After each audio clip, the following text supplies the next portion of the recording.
I'm Daisy. And I'm Terry. And this is the Monday Mindset Podcast, where we share things of interest to us and hopefully to you. So let's get started with episode number 142.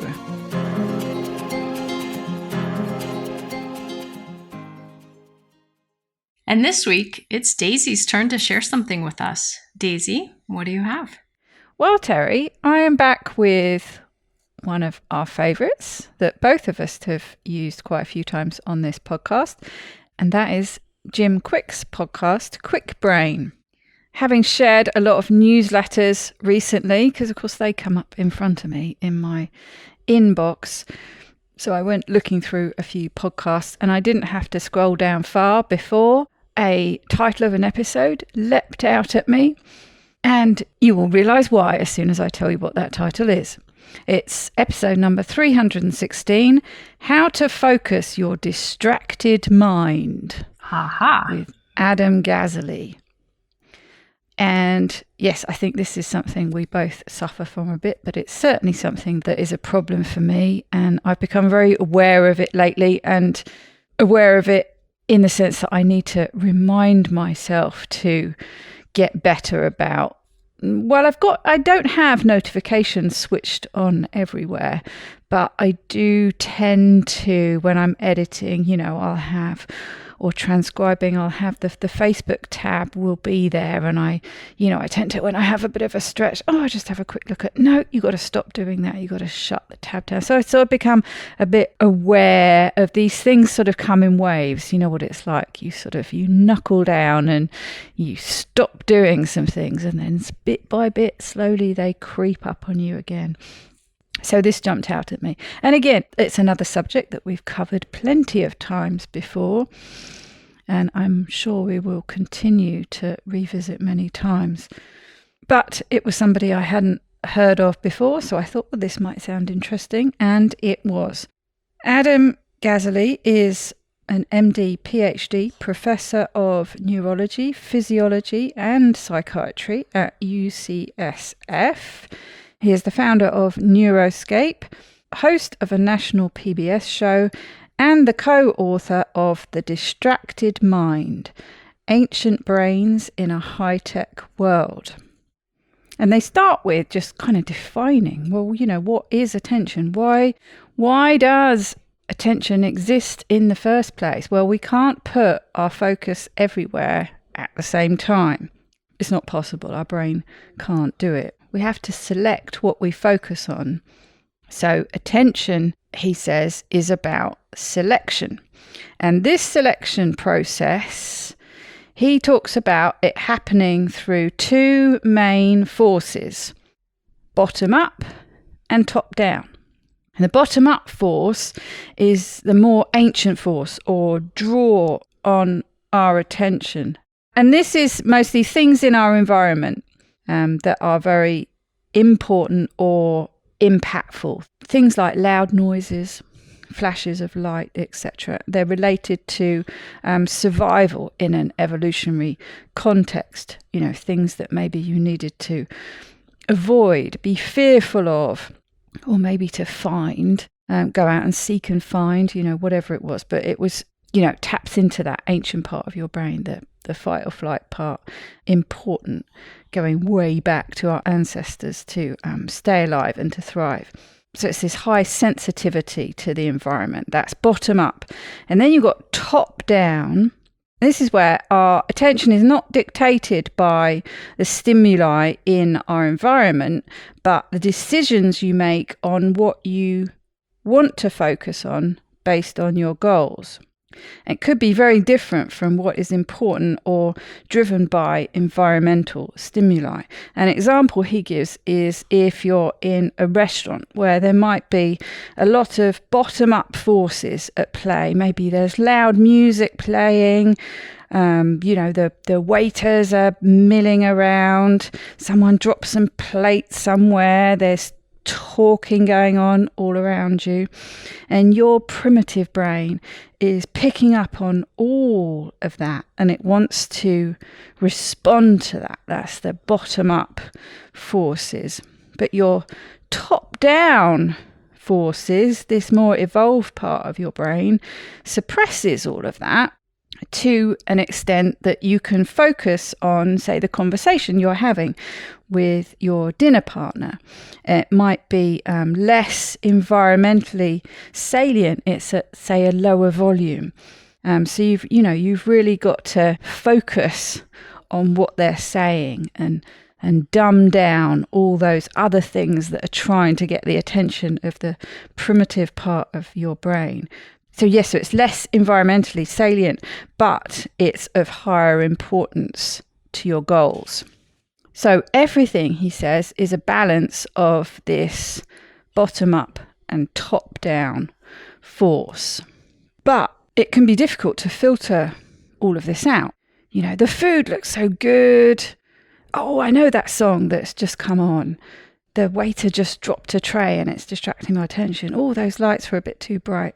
And so Jim asked him, what's going on in our brain? How do we work on filtering all this out? What exactly is going on?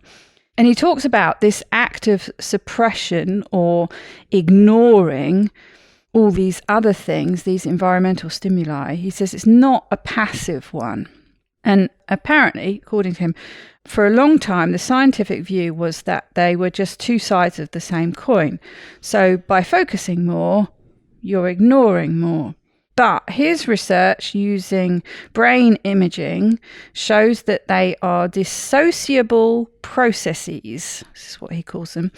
And then he goes on to talk about, and this is something that I found really interesting and validating. They found that in older adults, they were able to focus on relevant information showed to them in an MRI scanner as if they were still 20 years old. The signals in their brain were exactly the same as younger adults. So this is when they were asking them to focus on relevant information. But where they struggled was with ignoring irrelevant information that they were presenting to them. And he calls this a suppression deficit. And the study showed that the degree to which they failed to filter out irrelevant information directly correlated with how well they remembered things that they were trying to remember. So he says there's two big takeaways here. Number one, suppression is an active process that can fail. And this is where I felt validated, and gets worse with age. So it's not your fault, people. Number two, when you fail to suppress distraction in your environment, it creates interference and degrades the integrity of the relevant information that you are trying to focus on. And it can decrease all sorts of things. Your memory, long and short term, can decrease your decision making, performance, your ability to engage with someone in an empathetic way. So taking in irrelevant information actually has quite far-reaching negative effects. So actually working on doing some active things to suppress all these distractions could have more far-reaching benefits than you might think. I kind of was thinking about it in just that sort of quite narrow perspective of productivity. I know when I do focus on it and I'm just going to spend this next block of 90 minutes or whatever editing, and there's not going to be any kind of distraction. And it's all just about the productivity. And I do notice definitely a benefit in there. But according to him, it has all these negative consequences in these other areas too. I was thinking of an example that I'm wondering if it might fit in that kind of list of the consequences you described. And one of them was maybe difficulty with empathy, and this getting worse with age. And it just made me think of this example. I had a friend whose mother was getting quite old. And my friend had moved across the country after her father had died, had moved across the country to live near her mom so that she could help kind of get her things that she needs and take care of her. And so she would do her grocery shopping. And her mother was very particular about everything and how many and what they should look like. And my friend would bring her 3 apples. And instead of just saying, oh my gosh, thank you so much for getting these apples, that's the kind I like, she would say, well, this one has a little bit too many dark spots on it. Why did you choose that? And then when you would kind of call her on it, she said, well, I'm nothing if not honest. But just based on what you said, I think it's that she couldn't filter out. Those things weren't very important. The big thing was she had the apples. She had a daughter who was willing to go get her those apples. But all she could focus on were these more irrelevant factors. And then couldn't help but to tell you what a poor choice you had made in getting those apples. So it wasn't just her becoming more rude or more harsh. She was having a difficult time suppressing information that was coming in. Yeah. Interesting. Yes, it's interesting, isn't it? It certainly gave me some things to think about. Jim then brings up this view of focus as a spotlight, apparently quite a commonly held view. So this is where you think of focus being like a spotlight. What you're focusing on is in the light, and you don't see the other stuff. The other stuff is in darkness. But then he's asking Adam, he's saying, but actually, is what you're saying then that it takes a lot more energy than this sort of spotlight theory is implying to suppress these other distractions? It's not just a case of, we can choose to shine the spotlight on one thing and suddenly everything else is in darkness. And he's saying, that this attention as a spotlight is a convenient view. And he says it's not untrue, but rather than everything else being in darkness, the act of suppression is an active one. You need to actively make all that stuff darker. He says you can make more of a differential between what is relevant and irrelevant by increasing what is relevant. But that's kind of the spotlight view. It's just the spotlight, increasing what is relevant. But you can increase that differential by decreasing what is irrelevant. So you create more of a margin, more of a contrast between the two. So he goes on to talk about distraction. What are we talking about when we're talking about distraction? We've got external distractions, which are usually environmental stimuli. So, the obvious things that we've already talked about. But then you've got internal distraction, internal stimuli, for example, physiological signals. I'm hungry, I'm in pain, I've got a headache. Maybe they're emotional, you're sad, happy, whatever. Thought related. And he calls this mind wandering. I do lots of mind wandering. And he says external, internal can be equally incapacitating for accomplishing your goals. But internal distractions can really be pretty debilitating. He says, think of things like PTSD, compulsive disorders, depression. Internal interference can really be very, very debilitating and prevent you from doing goal-related activities. And he says there are 2 main approaches that we can use to help suppress these irrelevant distractions. The first one is behavioural, and this is shaping your environment to make your life a bit easier. So if you're in a less distracting environment, focus and attention will be easier. So this is all the things we've talked about before, having your work area set up in a particular way, turning those notifications off, turning all those pings and dings and banners that come up and little red dots that come up on the email to tell you that one's coming, all these things that are grabbing your attention that are so hard, virtually impossible to ignore, but not so effective for internal distractions. So how do you make your brain stronger at doing that? And this is where They talk a little bit about this, but we've got sort of to the end of the podcast, and it's one of these things where we know what Jim Kwik's podcast episodes are always, he likes to keep them quite short, but he often, which is a good strategy really. So, if you want to find and hear the answers, you're going to have to actually go and listen to the book. So they sort of tease at it, but they don't actually really give us the answers. But they did touch on some. And they talk about technology, using technology, which can be a major cause of distraction. And they talk about how social media and the people that set up these platforms are absolute masters of bottom-up distraction and influence. Like I said, all these pings and dings and banners, they're designed to pull you away from your goals. But how can you use it to help improve focus? And they've developed some tools that challenge your brain to pay attention. And this, he says, can then lead your brain to change and modify itself. Good old neuroplasticity.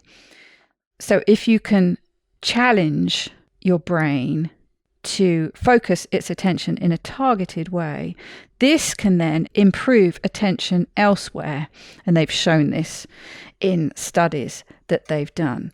And he touches on things that they talk about. It sounds like, they've got apps and things like this that sort of take you through some of these steps. But they say that some of these things are ancient techniques, things like meditation and mindfulness practice, but also using some things like video games and physical exercise. But like I say, that's about as much as they tell us. So if you want to find out the details, if you kind of like the way he comes at it, maybe going off and listening to his book will be a good idea. But just before we wrap up, they talked a little bit about multitasking. And this is something that we've talked about before. But he had quite an interesting take on its definition. And he says, when it comes to goal interference, there are two main categories: distraction and multitasking. And distraction is information that you know is irrelevant and you don't want to pay attention to, but it sneaks in anyway. Multitasking is also interference, but with multitasking, you make the decision to do more than one thing at a time. So what could just be a distraction can become multitasking interference. So there's a decision process going on there. Distraction, he says, impairs performance, but multitasking impairs performance even more. You're using more resources. And we've spoken about multitasking before, that it's actually a big myth. You can't multitask. All you can do is flip from one to another. There's this whole problem with, especially if it's something like the example I used about, wanting to focus in on editing and taking that quick break. I'll just have a quick look at Facebook, just take a quick break. But the problem is when you're in the flow of work, you get sidetracked by that distraction. You do that multitasking, you flip between the two, you break that flow. And when you go back to it, it's not like you just stop and start. You have to build up that momentum again. So you lose more than the time that you've taken away. There's probably a mathematical equation. You could actually work out how much time you've lost. Say you spent 3 minutes away from the task that you're on, you probably end up losing, 3 times that or something, because of the fact that you've got to build back up again. And then if you think about another way of looking at multitasking, things that you actually do simultaneously, you're not doing either of them with full focus. You're dividing your focus. And whether we look at the spotlight example or other examples, you're not giving either task full attention. So if I say, I can type my email while I'm listening to this podcast, I'm not doing either one completely. Like if you really pictured two spotlights on the stage, you would be divided. You wouldn't be able to look at both of them fully at the same time.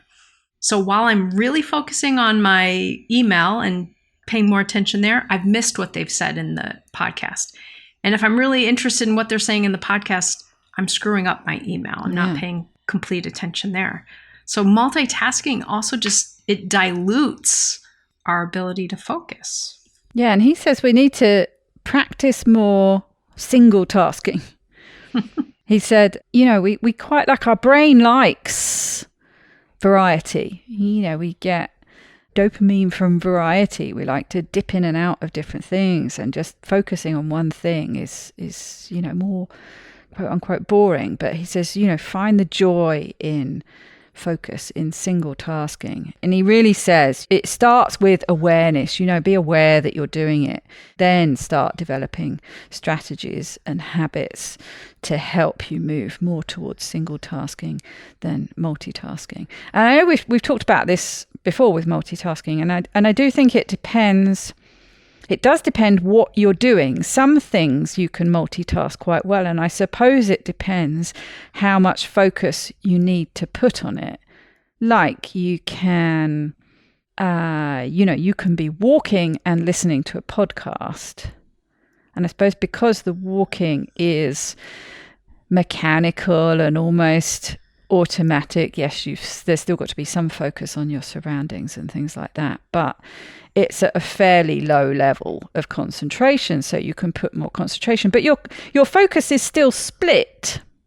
But if you combine two things where one of the tasks doesn't need too much focus and the other one needs more, you're not giving it 100%, but it's enough to be able to really be absorbing that podcast and still be managing to, put one foot in front of the other. I also, as you were talking about that, I'm like, oh yeah, that's exactly for me. I like to do jigsaw puzzles online, and I like to listen to audiobooks. I can successfully do those at the same time. Yeah. Neither takes away from the other. But when I try to listen to a podcast or a book for information and try to read posts on social media, I can't read and listen for content at the same time. Those are competing uses of certain energy. Whereas I can move some color pieces around and put them in place, because that's using one set of, stimuli for me while listening to a story and picking up on all the details of the story. But I can't do content and content at the same time. And I try, and it does not work. Yeah, me too. You find you just lose big chunks, don't you? It's like browsing online while you're trying to watch a TV program, and you realize, you got to the end. It's like, what exactly happened? You haven't really absorbed it properly. And I find interesting when he coined that phrase, mind wandering. That's an interesting one when I'm walking and listening to a podcast, but I often get into mind wandering, whether it's, happy mind wandering. Often it's, it's when I'm churning over something that's worrying me or whatever. But I find that those aren't things I can do at the same time. So I'll have gone off on a mind wandering thing as I'm walking, because I often find I think things through when I'm walking. I used to do that a lot walking the dogs in France. I would think things through, and I'd have conversations with myself. Maybe that's why I've got out of the habit of doing that a bit, because look a little bit more strange here having conversations with myself than in the middle of nowhere in rural France where no one's watching.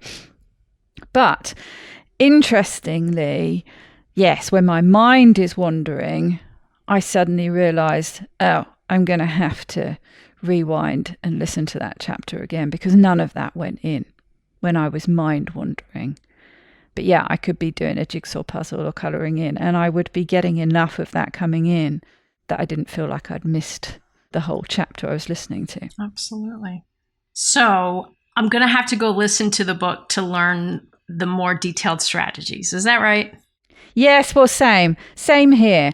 I think it's again, it's one of those things. We're just coming at the same subject from a different direction. We've talked about this, these distraction type things before, and some different things. We've talked about focus timers and things like that. But if the things that he was talking about, if the sort of approach he's coming from resonates with you, then that says to me that maybe some of the tips and tricks he's got will be helpful too. So it's a bit of a teaser, but I just thought there were some really interesting things there, and some interesting things to think about, that succumbing to all these distractions, just sort of starting to wrap my head around, this could have much further reaching effects than I'd previously thought. It's not just about not getting the task done as quickly as I would have got it done, which is kind of what I thought it was all about. It could actually be having this ripple effect into all sorts of things, including, my relationships with people. So for me, Daisy, listening to part of what you described, it makes me think maybe needing to give myself a little more space to acknowledge the internal distractions and recognize that they do actually interfere. And a really quick example would be if you and I were sitting down to record and I know that I need to go to the bathroom. I think, 15 years ago, I would have been like, I'm just going to hold it. But I think I'm starting to recognize more now it's not going to work. I'm going to be so distracted by that urge or sensation that I'm not going to be fully present. But I think a lot of us, with the pressure to be busy, the pressure to accomplish things, we try to do things even when we're having really strong internal responses or stimuli that we may need to address so that we can focus better. Like actually say, hey, Daisy, I'm going to, call you in 5 minutes. I'm going to take care of my internal distraction first so that I can be fully present and really be able to focus. Yes, and I guess identifying some things that you wouldn't necessarily have thought of as being that distraction. There's a reason why your productivity tanks when you're depressed. Mm-hmm. There's a reason why you don't get things done when you're anxious, when you're stressed, when you haven't had enough sleep. There are reasons for all these things. You don't necessarily have to be aware of the fact that, oh yes, I'm ruminating on that argument I had with my partner last night. That's kind of a more obvious one.